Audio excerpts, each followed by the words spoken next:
Hirap maglakad.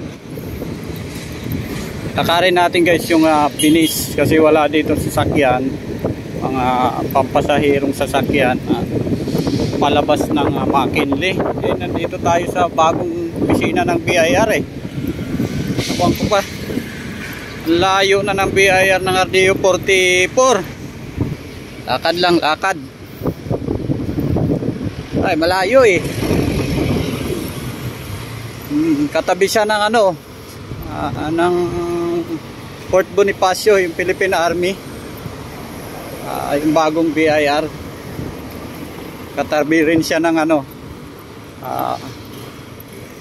ambasador ng ng Italia.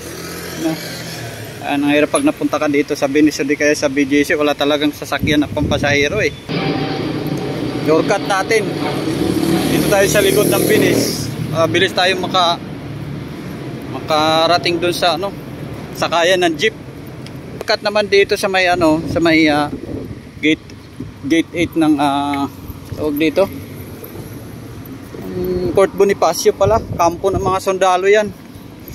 Ayan, tapos dire-diretso lang. Gilid to ng mga pondo rito sa may McKinley. Shortcutan. Malupit ang bagong ngayon, opisina na RDO 44. Wala na dun sa BGC sa may 3rd Avenue. Nandito na sa pinagkaisahan, Taguig. Likod siya ng Venice.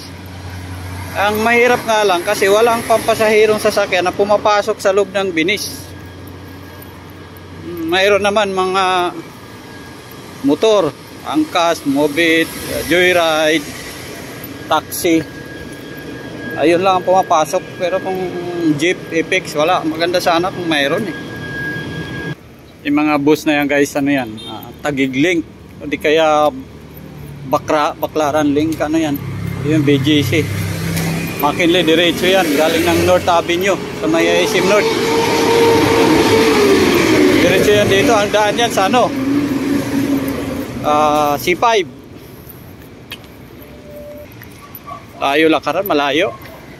Pag wala kang service dito sa bagong opisina ng BIR 44 RDO, naku, kawawa ka sa lakad. Nandito na tayo guys sa paakyat na tayo ng McKinley. Pwede na tayo makasakay dyan ng jeep papuntang market. Yan, pababayan ng McKinley.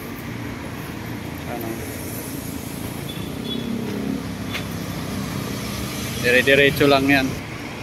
Akyat tayo dun.